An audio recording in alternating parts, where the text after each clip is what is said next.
प्यारे विद्यार्थियों, कोरोना नामक इस वैश्विक महामारी के कारण आज हम सामान्य कक्षा शुरू न करके यांत्रिक माध्यम से आपसे जुड़ रहे हैं। यह एक व्यवस्था है, अन्यथा आपसे मिलने की उत्सुकता हमारे अंदर बहुत अधिक है। लेकिन समस्या यह है कि इसके अलावा और कोई रास्ता भी नहीं समझ में आ रहा है। तो कक्षा 11वीं में हिंदी विषय में 2 पुस्तकें टेक्स्ट बुक की हैं। जो एक है जो पुस्तक है वो है आरोह भाग 1। ये है 11वीं के लिए आपकी पुस्तक, जो NCERT की पुस्तक है। आप लोगों को मैं बता दूं कि NCERT द्वारा जो पुस्तक प्रकाशित की गई है आप उसे ही खरीदें। बहुत सारी पुस्तकें भी आ रही हैं बाज़ार में जो कि नकली हैं, उनको न लें। NCERT द्वारा जो प्रकाशित पुस्तक है वही खरीदें। तो आरोह भाग 1 और दूसरी पुस्तक है वितान भाग 1 और संचार और माध्यम की भी एक पुस्तक है, अभिव्यक्ति और माध्यम। इस तरह से कुल 3 पुस्तकें हैं। आज हम जो आपकी प्रमुख पुस्तक है आरोह भाग 1, उसके अंतर्गत हम मुंशी प्रेमचंद जो उपन्यास सम्राट, कथा सम्राट के रूप में विश्रुत हैं, विख्यात हैं, उनके द्वारा लिखी गई कहानी नमक का दारोगा के बारे में हम लोग चर्चा करेंगे। इससे पहले आज हम प्रथम वीडियो में प्रेमचंद जी का संक्षिप्त जीवन परिचय, उनका व्यक्तित्व और कृतित्व लेकर उपस्थित हुए हैं। सर्वप्रथम लेखक का परिचय प्राप्त कर लेना आवश्यक है। तो मूल रूप से इनका नाम था धनपत राय, और ये नवाब राय नाम से उर्दू में लेखन करते थे। बचपन का नाम था धनपत राय। जन्म इनका सन 1880 ईस्वी में लमही, वाराणसी के निकट में हुआ था, जो कि उत्तर प्रदेश में है।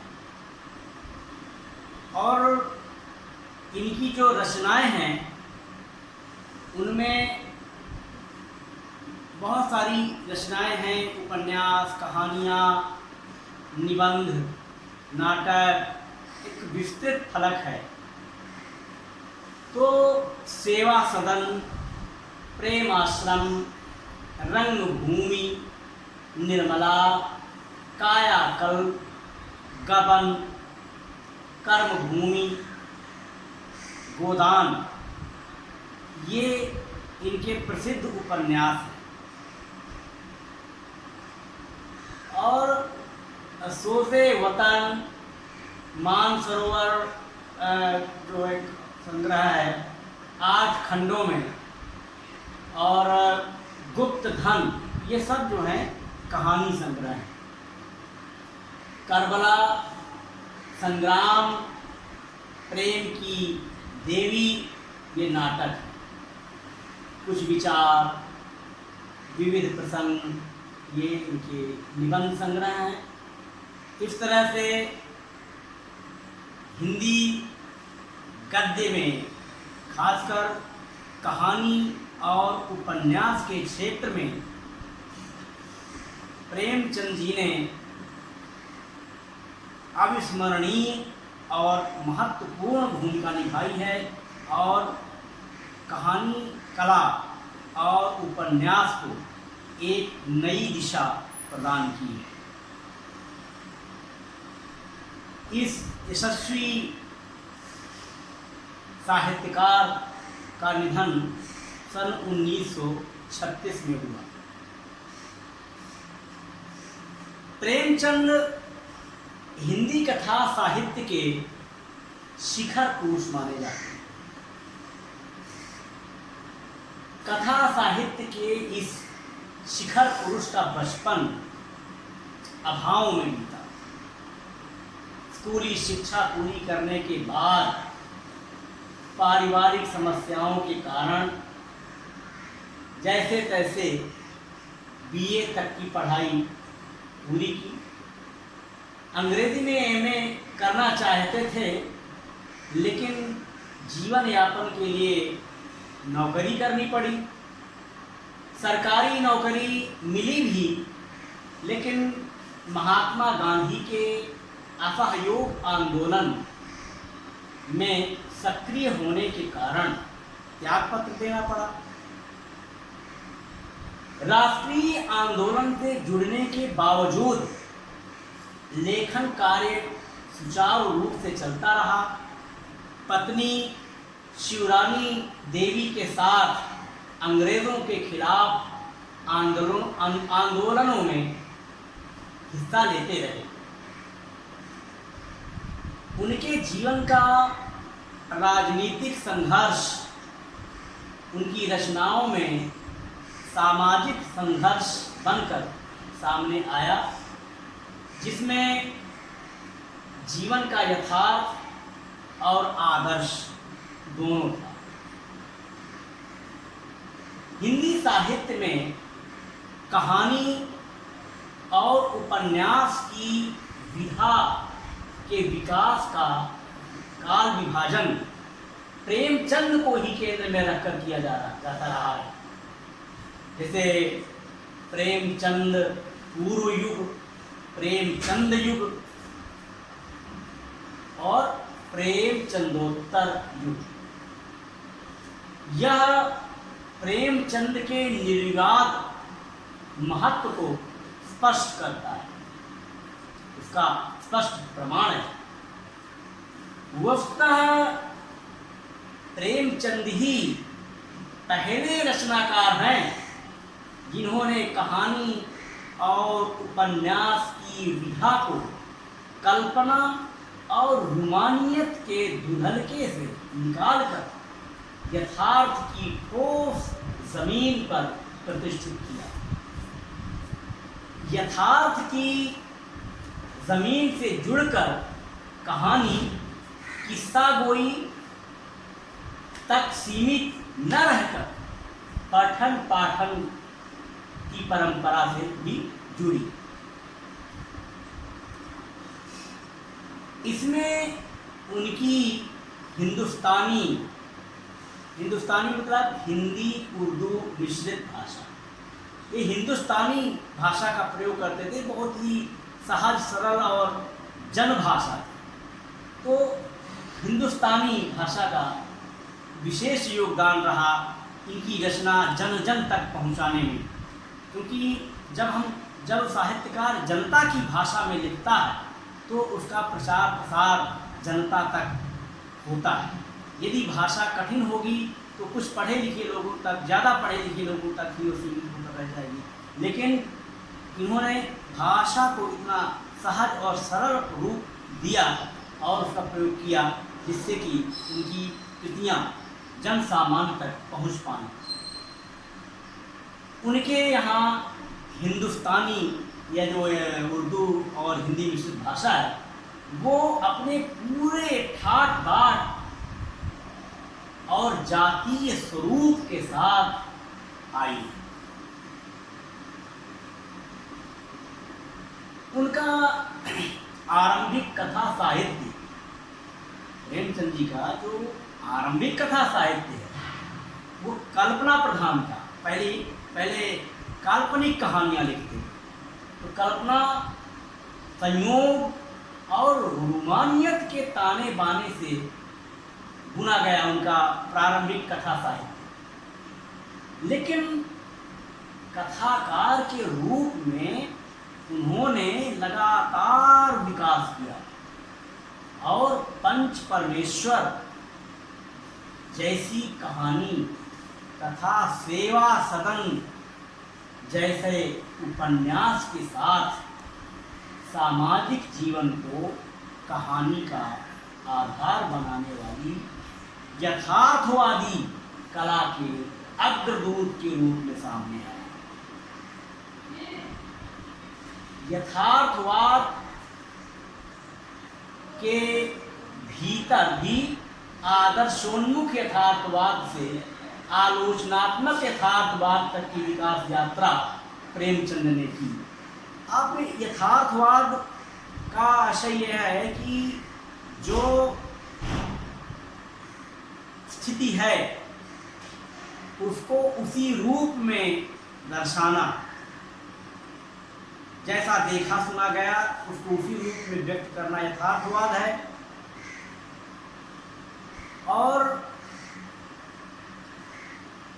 क्या होना चाहिए जैसा है वो तो है ही, और क्या होना चाहिए की बात जब की जाती है तो एक आदर्श स्थापित करने की बात होती है, तो ये आदर्शोन्मुख यथार्थवाद कहलाता है। क्योंकि इन्होंने जो कहानियाँ लिखी यथार्थवादी कहानियाँ लिखी और आदर्शोन्मुख यथार्थवादी कहानियाँ लिखी, जिसमें सच्चाई तो है, जैसा समाज में हो रहा है उसका वर्णन तो है, लेकिन उसमें और क्या होना चाहिए, क्या आदर्श होना चाहिए जिसको जनता अपने जीवन का अंग बना सके, तो वो एक आदर्श भी प्रस्तुत करते हैं। तो वो आदर्शोन्मुख का मतलब हुआ आदर्श की ओर झुकी हुई।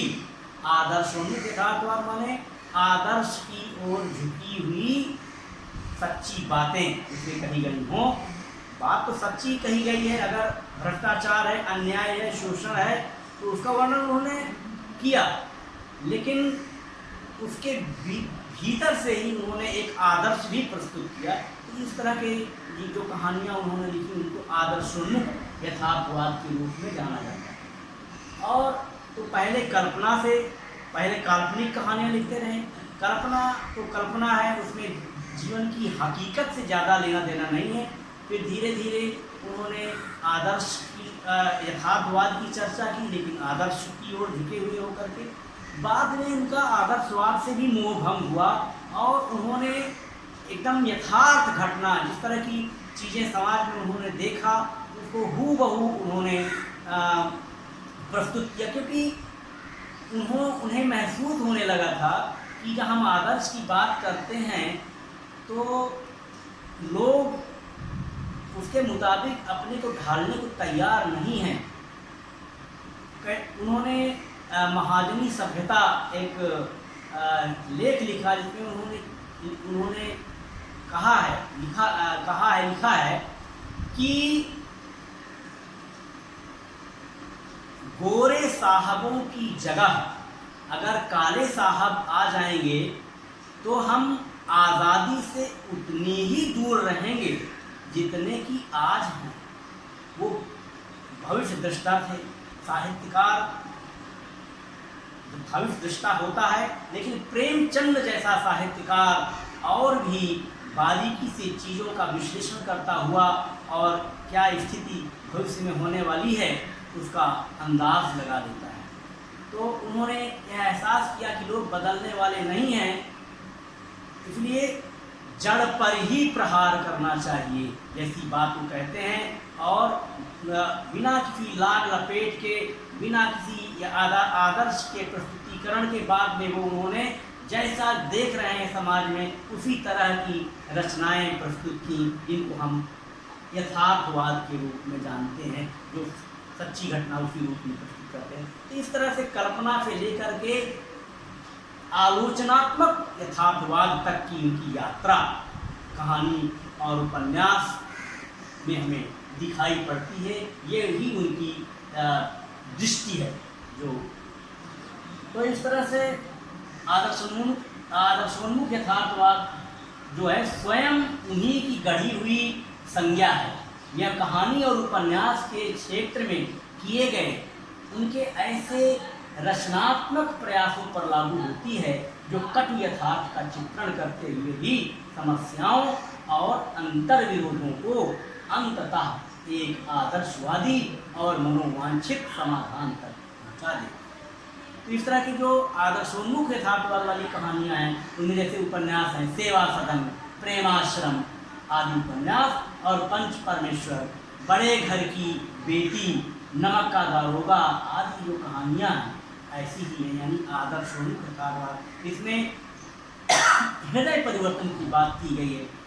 इनमें गांधी जी का प्रभाव दिखाई पड़ता है, क्योंकि जो गांधी जी के आंदोलनों से वो जुड़े तो गांधी जी यह मानते थे कि प्रत्येक व्यक्ति के अंदर ईश्वर का निवास है और किसी न किसी समय उसके अंदर का ईश्वर जरूर जागता है। तो कोई कितना भी बुरा व्यक्ति हो वो बाद में उसमें सुधार की गुंजाइश होती है, उसका हृदय परिवर्तन होता है, यह वो कहते थे। तो उसी बात को लेकर के वो जो कहानियाँ और उपन्यास रचते थे तो उसमें वो एक बदलाव की बात करते थे कि बाद में कोई व्यक्ति जो बुरा था वो किस तरह से बदल गया और अच्छा व्यक्ति बन गया और किस तरह से वो समाज के हित में कार्य करने लगा। तो इस तरह से ये आदर्शोन्मुख यथार्थवाद की कहानियाँ उन्होंने लिखी।